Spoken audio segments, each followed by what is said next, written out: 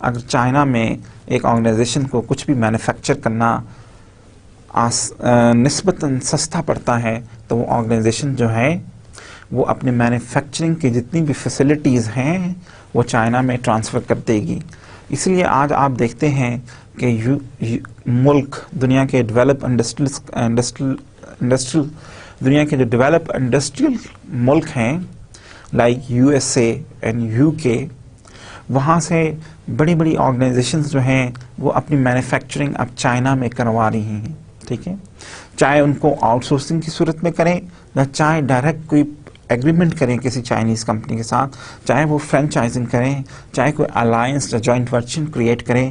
لیکن ہم دیکھتے ہیں کہ بہت ساری کامیاب دنیا کی جو آرگنائزیشنز ہیں وہ مینوفیکچرنگ کے لیے چائنا کو اپنی ڈیسٹینیشن کے طور پہ چوز کرتی ہیں، پرٹیکولرلی مینوفیکچرنگ کے لیے. اسی طرح ہم دیکھتے ہیں کہ سافٹ ویئر ڈیولپمنٹ میں انڈین کمپنیز بہت آگے ہیں دنیا میں، اور اسی طرح نارتھ امریکن اور یورپین کمپنیز جو ہیں اپنی ساری کی ساری سافٹ ویئر نیڈز کو پورا کرنے کے لیے یا اپنی سافٹ ویئر کی ضروریات کو پورا کرنے کے لیے انڈین کمپنیز کو آؤٹ سورس کرتی ہیں اپنی سافٹ ویئر پروگرامز، یا اپنے ان پروگرامز کو ڈیولپ کرنے کے لیے آؤٹ سورسنگ کرتی ہیں. ہم دیکھتے ہیں کہ انڈیا میں بڑی بڑی آئی ٹی کمپنیز اسی آؤٹ سورسنگ ٹرینڈ کی وجہ سے ڈیولپ ہوئی ہیں، جن کے پاس ہزاروں کی تعداد میں امپلائیز کام کرتے ہیں. یہ کمپنیز جو ہیں ان ویسٹرن کمپنیز کے لیے سافٹ ویئر ڈیولپ کرتی ہیں اور ڈفرینٹ قسم کی آئی ٹی سے ریلیٹڈ سروسز پرووائڈ کرتی ہیں. فار ایگزامپل کال سینٹرز بہت سارے اس وقت انڈیا میں آپریٹ ہو رہے ہیں، سملرلی پاکستان میں آپریٹ ہو رہے ہیں. تو دیکھیے جہاں دنیا میں لوگ مینوفیکچرنگ کے لیے جو ہیں وہ چائنا کا انتخاب کر رہے ہیں، وہاں پہ ہی بہت ساری اور ایکٹیویٹیز کے لیے انڈیا کا بھی انتخاب ہو رہا ہے، پرٹیکولرلی اس قسم کی ایکٹیویٹیز میں جہاں پہ ان کو نالج ورکرز کی ضرورت پیش آتی ہے، جہاں پہ کام جو ہے وہ نالج انٹینسو ہے. اب دیکھیے اسی لیے software development, research and development, drug manufacturing, اس قسم کی ایکٹیویٹیز کے لیے آرگنائزیشنز کی فیوریٹ ڈیسٹینیشن جو ہے وہ انڈیا ہے. یہ سب گلوبلائزیشن کی ہیڈنگ کے اندر کیا جا رہا ہے. اب دیکھیے اس کی مین وجوہات کیا ہیں. اس کی مین وجوہات یہ ہیں کہ دنیا میں کمپٹیشن انٹینس ہو گیا ہے. ٹھیک ہے، کمپنیز کو یہ پاسبل نہیں، جو یورپین اور یو ایس کمپنیز ہیں، کہ وہ اپنی پروڈکٹ کی کاسٹ کو انکریز کریں یا اپنے پروڈکٹ کی کاسٹ کو مزید فردر جو ہے وہ کسٹمر کو پاس آن کریں. That is not possible any more. اس چیز کو اوور کم کرنے کے لیے یا پرائس کو کٹ ڈاؤن کرنے کے لیے one of the very famous methods اور one of the very famous trends is that these companies transfer their manufacturing concerns or manufacturing facilities to low-cost economies or to low-cost countries like China and India. اب دیکھیے جہاں یہ companies جو ہیں یہ China اور India کو out source کر رہی ہیں مینوفیکچرنگ اور سروس ایکٹیویٹیز، وہاں پہ ہی اب پھر بھی ٹرینڈ چینج ہو سکتا ہے. فار ایگزامپل اگر دنیا میں آئل کی پرائس مزید بڑھ جاتی ہے تو کیا یہ فردر پاسبل ہوگا کہ چائنا میں چیز جو مینوفیکچر کی گئی ہے اس کو جب یو ایس میں واپس ایکسپورٹ کیا جائے یا ری ایکسپورٹ کیا جائے، اور کیا اس کی پرائس اتنی فیزیبل رہے گی کاسٹ آف ٹرانسپورٹیشن کے بعد؟ کیا کاسٹ آف ٹرانسپورٹیشن کے بعد وہ پرائس اتنی فیزیبل رہے گی کہ وہ اس کو ایک بہتر طریقے سے یو ایس میں مارکیٹ کیا جا سکے، جہاں اس کو would U S customers would be really affordable? دوبارہ دیکھیے یہاں پہ ذرا اسٹاپ کیجئے، ہم اس کو دوبارہ ریکارڈ کرتے ہیں. کیا ہم بات کر رہے تھے کہ اگر چائنا میں ایک چیز مینوفیکچر کی جاتی ہے، لیٹ سے فار ایگزامپل اگر ہم ایپل کا نام لیں، ایپل کا نام آپ سب جانتے ہیں، آپ سب آئی فون کے دیوانے لگتے ہیں. ٹھیک ہے، آپ نے آئی فون آج کل نئی جنریشن میں بہت پاپولر ہے، لوگ آئی فون یوز کرنا پسند کرتے ہیں. کیا آپ کو اندازہ ہے کہ یہ آئی فون کہاں پہ مینوفیکچر کیا جاتا ہے؟ یہ آئی فون چائنا میں ایک فیکٹری ہے جس میں یہ آئی فون آج کل مینوفیکچر کیا جا رہا ہے. پھر آپ دیکھیں اس کی research and development U S میں ہو رہی ہے. نو ڈاؤٹ کہ یو ایس میں ریسرچ اینڈ ڈیولپمنٹ ہے، مینوفیکچرنگ چائنا میں ہو رہی ہے، دوبارہ پوری دنیا میں ایپل جو ہے چائنا کی فیکٹری سے اس پروڈکٹ کو ایکسپورٹ کر رہی ہے، اس پروڈکٹ کو ڈسٹریبیوٹ کر رہی ہے، اس پروڈکٹ کو کسٹمر تک پہنچا رہی ہے، ٹھیک ہے. لیکن چائنا میں اس کی مینوفیکچرنگ کی جو بیسک وجہ یہ ہے کہ پرائس جو ہے وہ افورڈیبل رہے. اگر یہی پروڈکٹ یو ایس میں مینوفیکچر کیا جاتا تو شاید ایپل کے لیے اس کو ڈسٹریبیوٹ کرنا ایک ریزنیبل پرائس ٹیگ کے ساتھ پاسبل نہ ہوتا. لیکن ہم یہی بات کر رہے تھے کہ اگر دنیا میں آئل کی پرائسز انکریز کر جائیں اور چائنا سے ٹرانسپورٹیشن کاسٹ جو ہے وہ اس حد تک بڑھ جائے کہ اگین پروڈکٹس ان افورڈیبل ہو جائیں تو اس کا حل کیا ہوگا؟ اس کا حل چینج مینجمنٹ کا جو ٹاپک ہے وہ اسی قسم کے ٹاپکس کو ڈسکس کرتا ہے، ٹھیک ہے. پھر آپ دیکھیے چینج مینجمنٹ کی ضرورت اور کیوں پیش آتی ہے. اب دنیا میں جو کنزیومر ہے وہ ایتھکس اور سوشل رسپانسبلٹی پہ بہت زیادہ فوکس کر رہا ہے.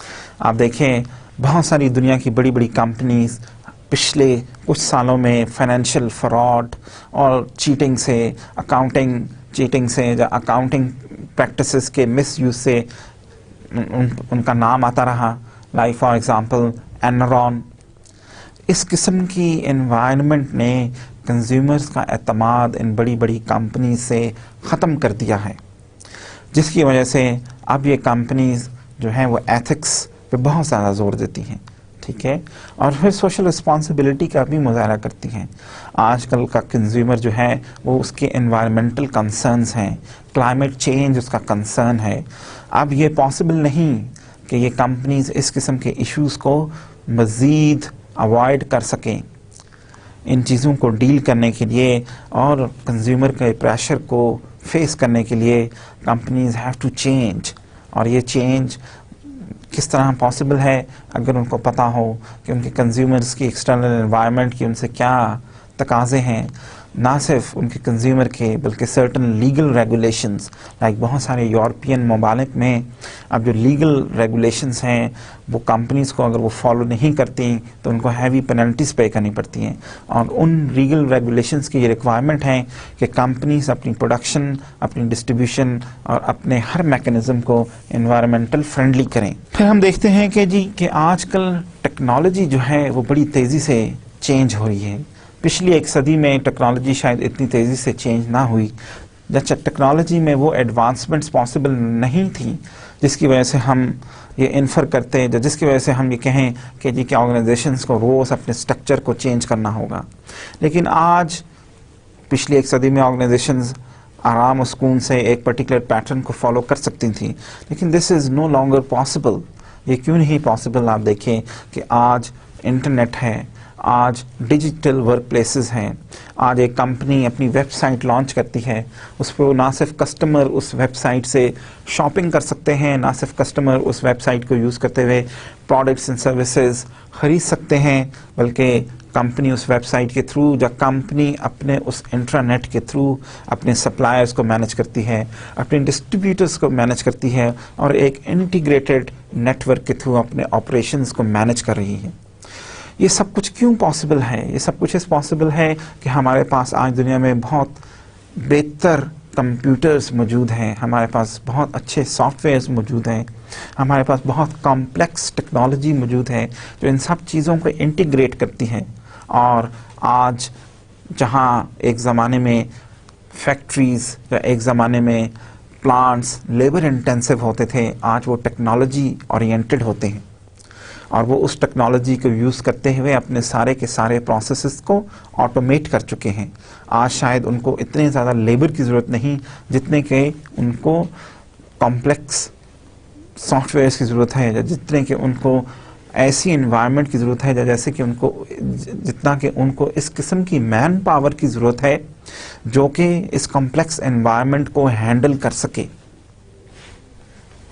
تو یہ ساری چیزیں جو ہیں یہ کمپنیز کو فورس کر رہی ہیں، جو یہ کمپنیز کو اس طرف آمادہ کر رہی ہیں کہ وہ اپنے پروسیسز کا، اپنے سٹرکچرز کا، اپنی اسٹریٹجیز کا جائزہ لیں اور ان میں چینج لے کے آئیں انوائرمنٹ کے مطابق. اور چینج لانا کیوں ضروری ہے؟ آج ہم نے کہا کہ انٹینس کمپٹیشن ہے اگر یہ کمپنیز چینج لے کے نہیں آئیں گی تو مزید فردر ایگزسٹ بھی نہیں کریں گی، کوئی نہ کوئی ان کو اوور کم کر لے گا. اگر آج ایک امریکن کمپنیز اڈیپٹ، ایک امریکن یا یو ایس کمپنی اڈیپٹ نہیں کرے گی تو انڈیا سے کوئی کمپنی اس کی جگہ لے لے گی. اگر آج کسی ملک کی کمپنیز اپنی اس پرٹیکولر مارکیٹ کو سرو نہیں کر سکیں گی تو کسی اور ملک کی کمپنیز اس مارکیٹ کی نیڈز کو پورا کریں گی، جو کہ شاید ان کے مقابلے میں بہتر پروڈکٹ پرووائڈ کر سکتی ہوں، زیادہ ایفیشینٹ ہوں. اس لیے چینج اور انوائرمنٹ پہ نظر رکھنا اور چینج کو مینج کرنا آج اس کی کمپنیز کو سخت ضرورت ہے. ایک اور ٹرینڈ جو انٹرنیشنلی ہم دیکھ رہے ہیں وہ ہے diversity at workplace. Diversity at workplace سے کیا مراد ہے؟ ڈائیورسٹی ایٹ ورک پلیس سے مراد یہ ہے کہ آج ایک ٹپیکل آرگنائزیشن میں دنیا بھر سے لوگ کام کرتے ہیں. لیٹ سے ہم کہتے ہیں ایک ملٹی نیشنل آرگنائزیشن ہے، لیٹ سے ہم فردر اس کو کہتے ہیں کہ جی یہ ملٹی نیشنل آرگنائزیشن جو ہے یہ دبئی میں آپریٹ کر رہی ہے، یا اس کا آپ دبئی کی ہم اگزامپل لیتے ہیں، ٹھیک ہے، وہاں پہ ہم کہتے ہیں ملٹی نیشنل کمپنی ہے. اب اس میں آپ کو گورے رنگ کے لوگ بھی کام کرتے ملیں گے، اس میں آپ کو پاکستانی لوگ بھی کام کرتے ملیں گے، اس میں آپ کو انڈین لوگ بھی کام کرتے ملیں گے، اس میں آپ کو یو ایس سے بھی کوئی نہ کوئی لوگ کام کرتے ملیں گے، اس میں آپ کو لوکل لوگ بھی کام کرتے ملیں گے جو کہ عرب کلچر سے بلانگ کرتے ہوں گے.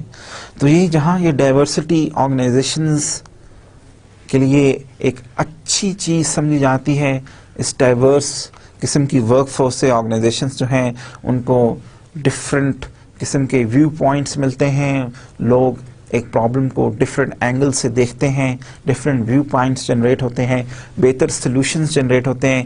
وہاں یہ ڈائیورسٹی سرٹن چیلنجز بھی کریٹ کر رہی ہے مینیجرز کے لیے. ان چیلنجز کو بہتر طور پہ مینیج کرنے کے لیے بھی آپ کو کچھ نہ کچھ چینجز انکارپوریٹ کرنی پڑتی ہیں. تو ہم دیکھیں گے کہ یہ جو کورس ہے یا یہ جو ہم advance topics in change management study کریں گے، یہ کچھ اسی قسم کے ٹاپکس کے ارد گرد گھومے گا، اور یہ ہمیں بتائے گا کہ جی کہ ہم کس طرح اپنے آرگنائزیشن کے سٹرکچرز کو، سسٹمز کو اور اسٹریٹجیز کو چینج کر کے ہم اپنے آرگنائزیشن کو بہتری کی طرف یا ریوائول کی طرف لے جا سکتے ہیں.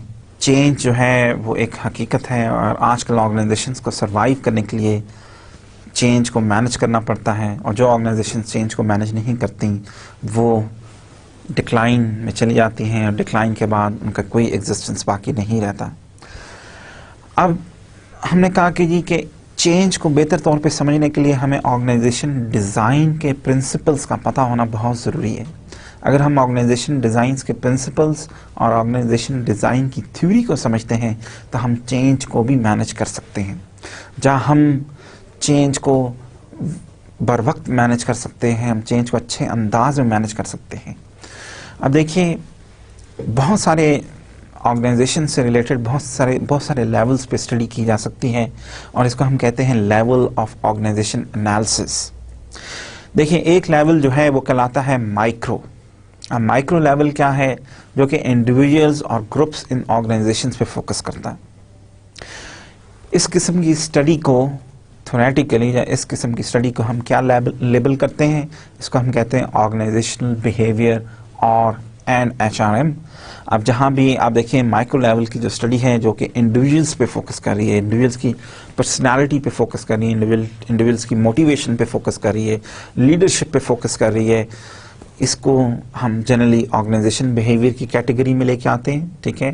اور اگین اگر وہ گروپس پہ بھی فوکس کر رہی ہے کہ گروپس ڈائنامکس پہ فوکس کر رہی ہے، گروپس آپس میں انٹریکٹ کیسے کرتے ہیں، ٹھیک ہے، ٹیمز کیا ہیں، ٹیمز کیسے پرفارم کرتی ہیں، اس قسم کی جو اسٹڈیز ہیں یہ آرگنائزیشن بیہیویئر کا بھی پارٹ ہیں اور ایچ آر ایم کا بھی پارٹ ہیں. دو کہ ایچ آر ایم شاید کچھ اور ٹاپکس کو بھی فوکس کرتا ہے، like recruitment, like performance appraisal, like employee involvement, like team working. تو یہ دونوں اوور لیپنگ سائنسز ہیں، but they all focus on micro level, that is individuals and the groups. کچھ جو آرگنائزیشن اسٹڈیز ہیں وہ میکرو لیول پہ focus کرتی ہیں. میکرو لیول پہ کیا، اس سے کیا مراد ہے؟ اس سے مراد یہ ہے کہ وہ آرگنائزیشنز اور مارکیٹس پہ فوکس کرتی ہیں، in particular organisations and markets and social systems and the global economy. اب دیکھیے جنرلی یہ اسٹریٹجک مینجمنٹ اس کو کہا جا سکتا ہے، انٹرنیشنل مینجمنٹ کہا جا سکتا ہے، لیکن جنرلی ان کا فوکس میکرو لیول پہ ہوتا ہے. میکرو لیول سے اگین کیا مراد ہے؟ آرگنائزیشنز اور ان کی مارکیٹس پہ فوکس کرتی ہے اس قسم کی اسٹڈی. اس کے ساتھ ساتھ ایک اسٹڈی ہے جو کہ مائکرو اور میکرو کو کمبائن کر کے، یا ان دونوں کو کمبائن کر کے کریٹ کی گئی ہے، اور ہم کہتے ہیں کہ یہ میزو لیول ہے. اور میزو لیول سے کیا مراد ہے؟ وہ سائنس یا وہ اسٹڈی جو کہ structures, systems and strategies of organisation پہ فوکس کریں. اور اس کے پرنسپلس کہاں سے آ رہے ہیں، یا یہ سائنس کیا کہلاتی ہے؟ Organisation design. ہم چینج مینجمنٹ کو، ہم نے پہلے ذکر کیا ہے کہ چینج مینجمنٹ کو سمجھنے کے لیے ہمیں آرگنائزیشن ڈیزائن کے پرنسپلس کا پتہ ہونا بہت ضروری ہے. اگر ہم آرگنائزیشن ڈیزائن کے پرنسپلس کو بہتر طور پہ سمجھتے ہیں تو پھر ہم ایک آرگنائزیشن کو چینج کر سکتے ہیں. اور اگر ہم اس کو چینج کر سکتے ہیں تو جو یہ لیول آف انالیسس کا ہے، اس لیول آف انالیسس کو ہم کہتے ہیں کہ دس از میزو لیول. اور میزو لیول کیا ہے؟ جب آپ آرگنائزیشن کے اسٹرکچرز کو اسٹڈی کرتے ہیں، ان کے سسٹمز کو اسٹڈی کرتے ہیں، اور ان کی اسٹریٹجیز کو اسٹڈی کرتے ہیں، تو ہم کہتے ہیں کہ آپ میزو لیول کی اسٹڈی کر رہے ہیں. اس کورس کے درمیان اس کورس کو ہم کس طرح لے کے چلیں گے؟ جہاں آپ کو ایک لیکچر کے تھرو، جہاں ہم ایک لیکچر میں ڈفرینٹ تھیوریٹیکل ٹاپکس ڈسکس کریں گے، وہاں پہ ہم ساتھ ساتھ کوئی ڈفرینٹ کیس اسٹڈیز بھی لے کے چلیں گے، تاکہ کیس اسٹڈیز کی مدد سے آپ کو یہ لیکچرز سمجھنے میں بہتر طور پہ آسانی ہو، یا آپ آسانی سے آئیڈیاز کو یا ان تھیوریٹیکل کانسیپٹس کو سمجھ سکیں. لیکن ایز اے لیکچرر میں آپ سے کیا ایکسپیکٹ کرتا ہوں؟ میں آپ سے ایکسپیکٹ کرتا ہوں کہ آپ لوگ ایک لاجیکل انالیسس کریں گے. لاجیکل انالیسس سے کیا مراد ہے کہ آپ کلیئرلی آئیڈینٹیفائی کریں گے کہ مین ایشوز کیا ہیں ایک کیس میں. آپ کوہورنٹ ریکمنڈیشنز دیں گے کہ پرابلمس کو کیسے ٹیکل کیا جاتا ہے، اور وہ آپ نے کیسے آئیڈینٹیفائی کی ہیں. دین اگین جو ہم نے تھیوری ایک پڑھی ہے، جو ہم یہ کانسیپٹس پڑھ رہے ہیں، ان کو کیا اپروپریٹلی اپنے انالیسس میں یوز کر سکتے ہیں یا نہیں.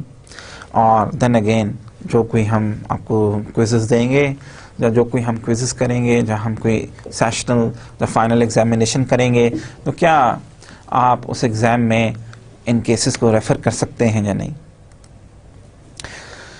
اب دیکھیں آج کا ہمارا آبجیکٹو کیا ہے.